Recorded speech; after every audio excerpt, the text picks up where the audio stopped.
സ്വർഗത്തിന്റെ 2 കവാടങ്ങൾ നിങ്ങളുടെ ഭവനത്തിന്റെ അകത്തുണ്ട്.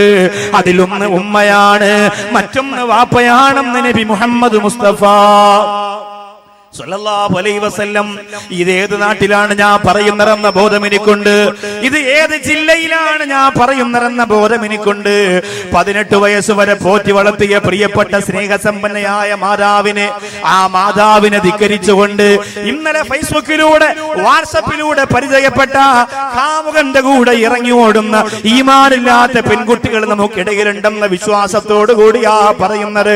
എന്റെ പൊന്നുമോളെ, എന്റെ പ്രിയപ്പെട്ട ചെറുപ്പക്കാരാ, മാതാവിന്റെ മനസ്സിൽ സങ്കടത്തിന്റെ നീറ്റലുണ്ടാകയിട്ട് ലോകത്തെവിടെ പോയാലും അല്ലാഹു നിനക്ക് വിജയം തരില്ല.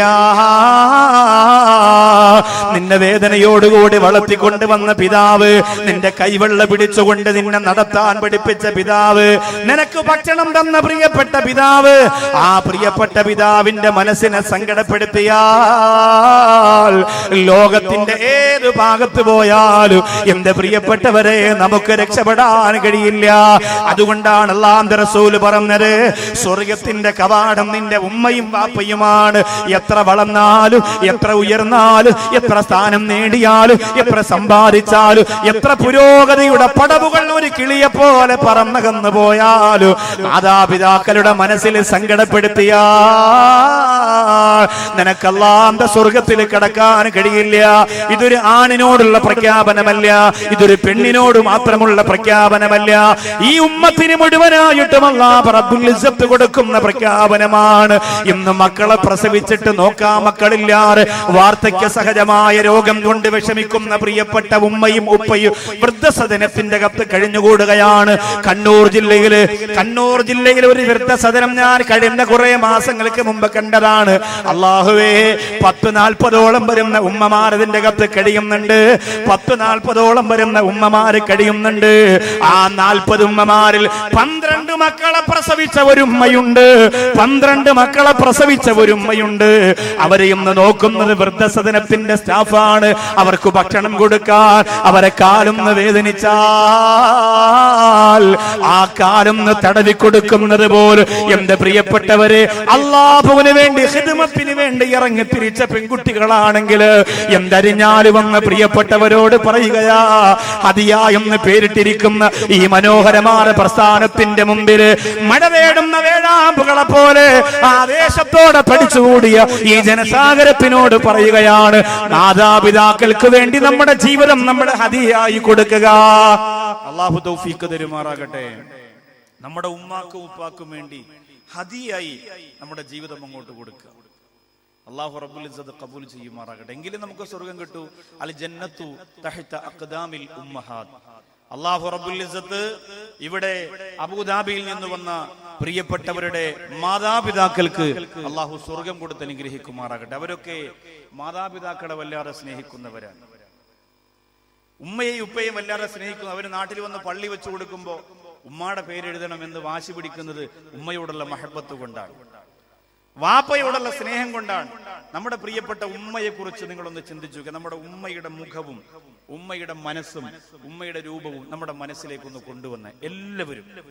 ഞാൻ എൻ്റെ ഉമ്മയുടെ മനസ്സ് കൊണ്ടുവരികയാണ്. ഞാനിപ്പോ 3-4 ദിവസം നാട്ടിലായിരുന്നു പ്രോഗ്രാം.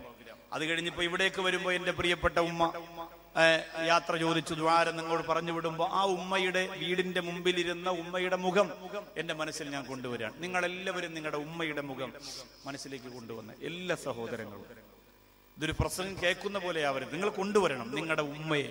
മരിച്ചവരാകട്ടെ ജീവിച്ചിരിക്കുന്നവരാകട്ടെ ഉമ്മയുടെ മുഖം മനസ്സിലേക്ക് കൊണ്ടുവരിക. ഞാൻ എൻ്റെ ഉമ്മയുടെ മുഖം കൊണ്ടുവന്നു. എല്ലാവരും കൊണ്ടുവന്നില്ലേ? അല്ലാഹു തആല ആ ഒരു കൊണ്ടുവരൽ തന്നെ നമ്മുടെ ഉമ്മയുടെ പൊരുത്തത്തിനൊരു വലിയ കാര്യം. ഇത്രയും വലിയ സദസ്സിൽ നമ്മളെ വേദനയോടെ പ്രസവിച്ച ഉമ്മയെ ഒന്ന് ഓർക്കാൻ കഴിയുന്നത് തന്നെ വലിയ തൗഫീഖാണ്. എല്ലാവരും അവരുടെ ഉമ്മയെ മനസ്സിലേക്ക് കൊണ്ടുവരും. എന്നിട്ട് നിങ്ങൾ ആലോചിച്ച് നോക്കിയേ, ഇപ്പൊ നമ്മുടെ ഉമ്മാക്ക് വലിയ സൗന്ദര്യവും ഗ്ലാമറൊന്നും ഇല്ലെങ്കിലും കല്യാണത്തിന്റെ സമയത്ത് നമ്മുടെ ഉമ്മ എത്ര സുന്ദരിയായിരുന്നിരിക്കണം. നമ്മുടെ ഉമ്മയെ കല്യാണം കഴിക്കുന്ന ആദ്യ സമയത്ത് നമ്മുടെ ഉമ്മയുടെ സൗന്ദര്യം എത്രയായിരിക്കണം. ആ ഉമ്മയുടെ കണ്ണുകൾ ഇന്ന് കുഴിയിൽ വീണു പോകാൻ കാരണമെന്തേ? ആ പ്രിയപ്പെട്ട ഉമ്മയുടെ സൗന്ദര്യം നഷ്ടപ്പെട്ടു പോകാൻ കാരണമെന്തേ? അല്ലാഹുവേ, മക്കളാകുന്ന നമുക്ക് വേണ്ടി ജീവിച്ച് വാർദ്ധക്യത്തിന്റെ പടുങ്കുടിയിൽ വീണതുകൊണ്ടല്ലേ? നമ്മുടെ പ്രിയപ്പെട്ട ഉമ്മയുടെ ഉദരത്തിനകത്ത് ആദ്യമായി ഒരു കുഞ്ഞിന്റെ ചലനമുണ്ടാകുന്ന ദിവസത്തെക്കുറിച്ച് നിങ്ങളൊന്ന് ആലോചിക്കുക. തന്റെ പ്രിയപ്പെട്ട ഭർത്താവിനോട് പോയിട്ട് ആ ഉമ്മ പറയുകയാണ്, ഞാനൊരു ഉമ്മയാകാൻ പോവുകയാണ്. കൈ ഇങ്ങനെ വയറ്റിലേക്ക് വെച്ചിട്ട് ആ പ്രിയപ്പെട്ട ഉമ്മ പറയുന്നു, അൽഹംദുലില്ലാഹ്. അന്ന് എം പി അഷ്റഫ് സാഹിബ് പറഞ്ഞിട്ടില്ല, നൗഷാദ് ബാഖവി പറഞ്ഞിട്ടില്ല. നമ്മളൊക്കെ ഉമ്മയുടെ ഉദരത്തിനകത്ത് വന്ന് വീണതേ ഉള്ളൂ, ചെറിയ തുള്ളികളായി വന്ന് വീണതേ ഉള്ളൂ. നമ്മളൊന്ന് ചിന്തിച്ചു നോക്കിയേ. അന്ന് തന്നെ നമ്മുടെ ഉമ്മ കൈകൊണ്ട് വയറ്റിലേക്ക് വെച്ചിട്ട് പറയുന്നു, അൽഹംദുലില്ലാഹ്. ആൺകുട്ടിയാണെങ്കിലും പെൺകുട്ടിയാണെങ്കിലും ഒരു കേടുകൂടാറ്, ഒരു പ്രയാസം കൂടാറ് എന്റെ തങ്കക്കുടത്തിനെ പുറത്തു കൊണ്ട് വരണേ അല്ലാഹ്. ഓരോ മാസവും ഉമ്മയുടെ വയറിങ്ങനെ വളരുകയാണ്. പഴയതുപോലെ ഉമ്മാക്ക് എല്ലാ ജോലിയും ചെയ്യാൻ കഴിയുന്നില്ല. എപ്പോഴും നമ്മളോടുള്ള ശ്രദ്ധയാണ്, എന്റെ കുഞ്ഞല്ലേ എന്റെ കുഞ്ഞല്ലേ എന്ന് പറഞ്ഞ്. അല്ലാഹുവേ, ഉമ്മ ഭക്ഷണം കഴിക്കുന്നത് നമുക്ക് വേണ്ടിയാണ്, ഉറങ്ങുന്നത് നമുക്ക് വേണ്ടിയാണ്, വിശ്രമിക്കുന്നത് നമുക്ക് വേണ്ടിയാണ്, ജീവിക്കുന്നത് നമുക്ക് വേണ്ടിയാണ്. വയറ് വലുതാകുമ്പോൾ ഒരു 8.5 മാസം 9 മാസമൊക്കെ ആകുമ്പോ സുബ്ഹാനല്ലാഹ്, നമ്മുടെ ഉമ്മ എന്തുമാത്രം വേദനിക്കുന്നു എന്ന് നിങ്ങളൊന്ന് ചിന്തിക്കുക. കുഞ്ഞു വയറ്റിന്റെ അകത്ത് നിറഞ്ഞു കിടക്കുന്ന ഗർഭാശയത്തിലെ വെള്ളത്തിനകത്ത് കുഞ്ഞു കിടന്ന് കൈകാലിട്ടടിക്കുമ്പോ, അല്ലാഹുവേ, പ്രസവത്തിന് സമയമാവുകയാണ്. ലേബർ റൂമിന്റെ അകത്ത് നമ്മുടെ പ്രിയപ്പെട്ട ഉമ്മയെ കിടത്തി കൊണ്ടുപോവുകയാണ്. അല്ലെങ്കിൽ അന്ന് പഴയകാലത്ത് പ്രസവിക്കുന്നത് വീട്ടിലാണെങ്കിൽ ആ റൂമിന്റെ അകത്ത് നമ്മുടെ പ്രിയപ്പെട്ട ഉമ്മയെ കയറ്റുകയാണ്. അല്ലാഹുവേ, കുറച്ചു കഴിയുമ്പോ ഒരു നിലവിളിയാണ്, കുറച്ചു കഴിയുമ്പോ ഒരു നിലവിളിയാണ്. ഇന്ന് വരെ ഒരു പെണ്ണും അതുപോലെ നിലവിളിച്ചിട്ടില്ല. അത്രത്തോളം തന്റെ വായ തുറന്നിട്ട് ആ പെണ്ണ് നിലവിളിച്ചുകൊണ്ട് പൊട്ടിക്കരയുമ്പോ, അല്ലാഹുവേ, ഞാനും നിങ്ങളും പുറത്തേക്ക് വരികയാണ്. പുറത്തു വന്ന എന്നെയും നിങ്ങളെയും ഉമ്മ കാണുമ്പോ തന്നെ ഉമ്മാടെ വേദന മാറുകയാണ്. 1000 ഞരമ്പുകളെ ഒരുമിച്ചറുത്തു മാറ്റുന്ന വേദനയാണ് പ്രസവത്തിനുള്ളത്. പുറത്തു വന്ന ഞങ്ങളെ കാണുമ്പോ ആ വേദന നമുക്ക് വേണ്ടി ഉമ്മ മറക്കുകയാണ്. നമ്മ വാരിയെടുത്ത് 2 കവിളത്ത് മുത്തം തരികയാണ്.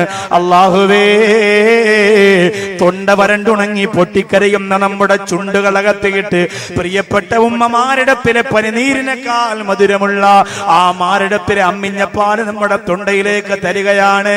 എന്റെ പ്രിയപ്പെട്ട ചെറുപ്പക്കാരാ, പിന്നെ നമ്മളെ ഉമ്മയല്ലേ വളർത്തുന്നത്?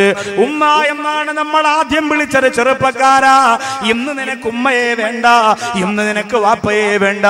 ജീവിതത്തിൽ ആദ്യമായിട്ടൊരു കുഞ്ഞ് സംസാരിച്ചത് ഉമ്മയെന്നാണ്. എന്റെ ചെറുപ്പക്കാരാ, നിങ്ങൾ വിളിച്ചത് ഉമ്മയെന്നാണ്. ആ കരയുമ്പോഴുമ്മ, ഉറക്കാൻ പോകുമ്പോഴുമ്മ, ഉണരുമ്പോഴുമ്മ, വിശക്കുമ്പോഴുമ്മ, പേടിക്കുമ്പോഴുമ്മ, എപ്പോഴും ഉമ്മ ഉമ്മ ഉമ്മ ഉമ്മ എന്ന ഒരു വിളി മാത്രമാണ് എന്റെ സഹോദരാ നമുക്കറിയുന്നത്. നമ്മുടെ പ്രിയപ്പെട്ട ഉമ്മ നമുക്ക് ഭക്ഷണം തരികയാണ്, നമുക്ക് പാല് തരികയാണ്. നമ്മൾ എപ്പോഴെങ്കിലും ഒന്ന് പൊട്ടിക്കരഞ്ഞാൽ പ്രിയപ്പെട്ട ഉമ്മ ഓടി വന്നിട്ട് നമ്മെ വാരിയെടുക്കുകയാണ്. നമ്മുടെ കരച്ചിൽ കേട്ടാൽ എവിടെയാണെങ്കിലും ആ പ്രിയപ്പെട്ട ഉമ്മ കയ്യിൽ എന്തുണ്ടെങ്കിലും അതെല്ലാം കളഞ്ഞിട്ട് ഓടി വരികയാ. ആ പ്രിയപ്പെട്ട ഉമ്മയെ ഇന്നെവിടെ എന്റെ അരിഞ്ഞാല് വന്ന ചെറുപ്പക്കാരാ, നിന്റെ ഉമ്മ ഇന്ന് കിടക്കുന്നത് എവിടെയാ? നീ കണ്ടിട്ട് എത്ര നാളായി ചെറുപ്പക്കാരാ?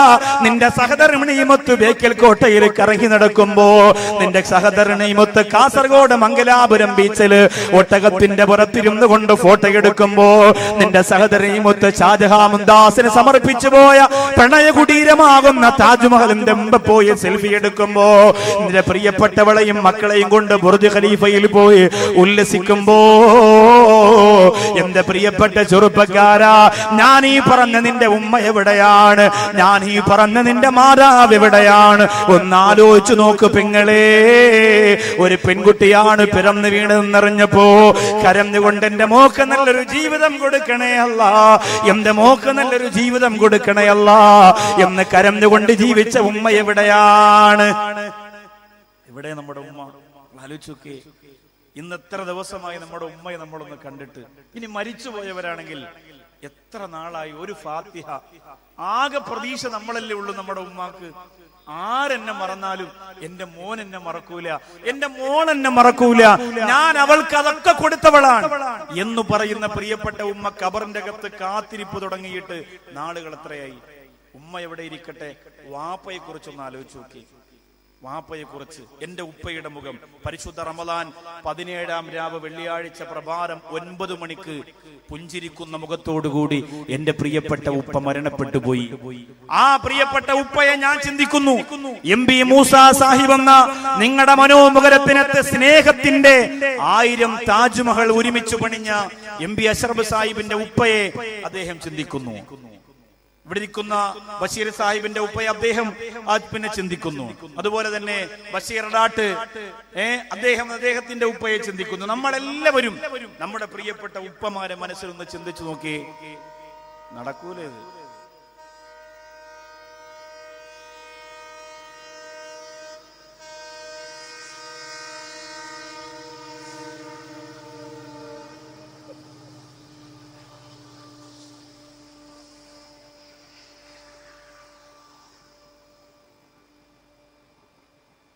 അൽഹംദുലില്ലാ.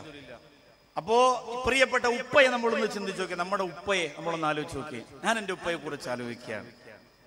ഒരുപാട് ഇബാദത്തുകളൊന്നും ചെയ്യാൻ എന്റെ ഉപ്പാക്ക് കഴിഞ്ഞിട്ടില്ല. പക്ഷേ അവസാനം മരിക്കുമ്പോൾ നല്ല ഒരു ആബിദായ മനുഷ്യനേക്കാൾ ഈമാന്റെ പ്രഭയുള്ള മുഖത്തോടു കൂടി മരണപ്പെട്ടു. അള്ളാഹു സ്വർഗം കൊടുത്ത് അനുഗ്രഹിക്കുമാറാകട്ടെ. ആ പ്രിയപ്പെട്ട ഉപ്പ, ഭാര്യയാകുന്ന നമ്മുടെ ഉമ്മ ഗർഭവതിയാണെന്നറിയുമ്പോ ആദ്യമായി പറയുന്നു അൽഹംദുലില്ലാ. എന്നിട്ട് കടയിൽ നിന്നും ഭക്ഷണ സാധനങ്ങൾ വാങ്ങിക്കൊണ്ട് കൊടുക്കുന്ന ഉമ്മാക്ക് ഉമ്മ പറയുന്നു എനിക്ക് വിശപ്പില്ല എന്ന് പറയുമ്പോ വാപ്പ പറയുകയാണ് ഇത് നിനക്കുള്ളതല്ല, ഇത് നിനക്കുള്ളതല്ല, എന്റെ പൊന്നുമോനുള്ളതാണ്, പൊന്നുമോൾക്കുള്ളതാണ്.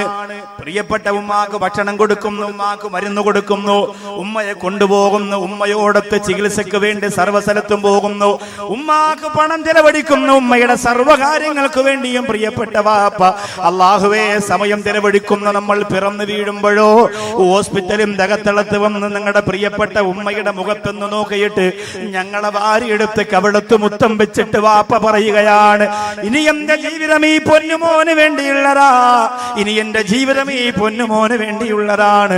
അല്ലാഹുവേ എന്നിട്ട് വാപ്പച്ച് നമുക്ക് ഭക്ഷണം വാരി തന്നില്ലേ, ഭക്ഷണം വാരി തന്നില്ലേ?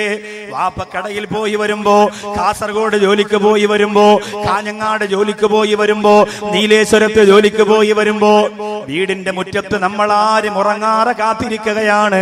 അല്ലാഹുവേ ഉമ്മ ചോദിക്കുന്നു മോനെ നീ ഉറങ്ങുന്നില്ലേ? വാപ്പ വന്നിട്ടേ ഉറങ്ങുന്നുള്ളൂ. വാപ്പ വരാതെ ഞാൻ ഉറങ്ങുന്നില്ല, വാപ്പ വരാതെ ഞാൻ ഉറങ്ങുന്നില്ല. വാപ്പ വരുമ്പോ വാപ്പയുടെ കയ്യിലിരിക്കുന്ന ചെറിയ ഒരു മിഠായി പൊതി അല്ലാഹുവേ ലോകത്തെവിടെയൊക്കെ പോയി എന്തൊക്കെ സമ്മാനങ്ങൾ നൗഷാദ് വാക്കവി വാങ്ങിച്ചിട്ടുണ്ടോ? എത്ര രുചികരമായ കണ്ണൂരിന്റെയും കാസർഗോഡത്തെയും മംഗലാപുരത്തെയും സുഭിക്ഷമായ ഭക്ഷണം കഴിച്ചിട്ടുണ്ടോ?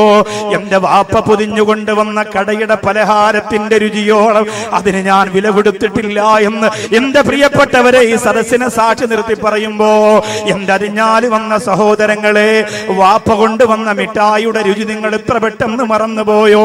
വലിയ പണക്കാരനായപ്പോ, വലിയ കൊട്ടാരത്തിന്റെ അധിപനായപ്പോ, വലിയ അധികാരം കിട്ടിയപ്പോ കാഞ്ഞങ്ങാടിന്റെ ചുറ്റുവട്ടത്ത് ഏറ്റവും കൂടുതൽ ജനങ്ങൾ പേര് പറയുന്ന ബിസിനസ്സുകാരനായി മാറിയപ്പോ നിന്റെ പ്രിയപ്പെട്ട വാപ്പായ മറന്നോ? മാതാവിന്റെയും പിതാവിന്റെയും കാൽ കീഴിലാണ് അല്ലാഹു നമുക്ക് തന്നിരിക്കുന്ന സ്വർഗമെന്ന് നിങ്ങൾ മറക്കണ്ട. ഫഹൽ അസൈതും ഇൻ തവല്ലൈതും അം തുഫ്സിദൂ ഫിൽ അർള് വതുഖത്തിഉ അർഹാമകും ഉലൈകല്ലദീന ലഅനഹുമുല്ലാഹ്. അല്ലാഹ് പറയുകയാണ് ബന്ധങ്ങളെ മുറിച്ചു കളയുന്നവരെ, ബന്ധത്തിന് വില കൊടുക്കാത്തവരെ, ബന്ധങ്ങളെ തകർത്തെറിയുന്നവരെ നിങ്ങൾക്ക് അല്ലാഹുവിന്റെ ശാപമെന്ന് പരിശുദ്ധ ഖുർആൻ. ഉമ്മയുടെയും വാപ്പയുടെയും ബന്ധം മാത്രമല്ല, എല്ലാ ബന്ധങ്ങളും മുറിച്ചു കളയുന്നവർക്ക് അല്ലാഹുവിന്റെ ശാപം എന്ന് വിശുദ്ധ ഖുർആൻ. ആ ഖുർആൻ നമ്മളോട് പറയുന്നു ووصينا الإنسان بوالديه حملته أمه وهنا على وهن وفصاله في عامين. നിന്നെ ഗർഭം ചുമന്ന കാലഘട്ടത്തെ കുറിച്ച് ഖുർആൻ പറയുകയാണ്. 2 വർഷം നിനക്ക് നിന്റെ ഉമ്മ മുലപ്പാൽ